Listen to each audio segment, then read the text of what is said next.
Aktres na si Kylie Padilla, hindi alam ang tungkol sa anak ni na Aljur Abrenica at AJ Rabal.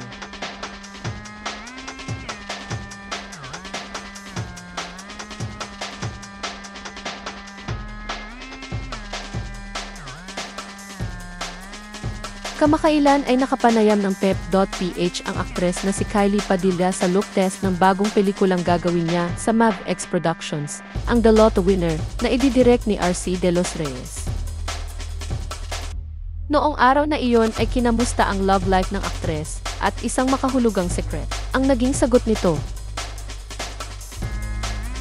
Nilinaw naman ang Pep.ph na romantic relationship ang tinutukoy nila, pero tawa lang ng tawa umano ang aktres at hindi na sinagot ang naturang tanong. Ayon sa kanya, ang nagpapasaya sa kanya ngayon ay ang mga project niya at ang mga anak niya.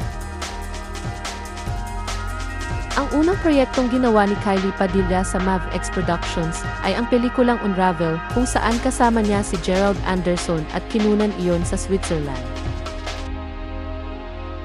Makakasama naman ng aktres ang aktor na si Albert Martinez sa pelikulang The Lotto Winner. Bukod sa pelikula, may ginagawa ring drama series ngayon ang aktres sa GMA Network, ang My Father's Wife, kung saan makakasama niya sa naturang serye ang aktor na si Gabby Concepcion.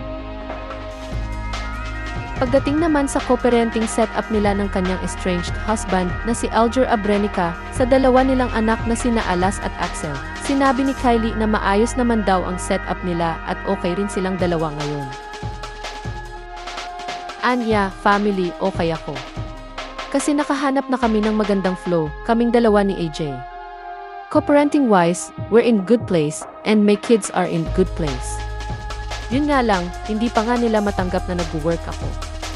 Nalulungkot pa rin sila pag alam nilang magtatrabaho ako. But, babawi naman ako when I have time. Nagulat naman ang aktres nang tanungin siya kung okay ba ang mga anak niya sa kapatid nila. Ang kapatid na tinutukoy ng Pep.ph ay ang napapabalitang anak ni na Aljur Abrenica at AJ Rabal.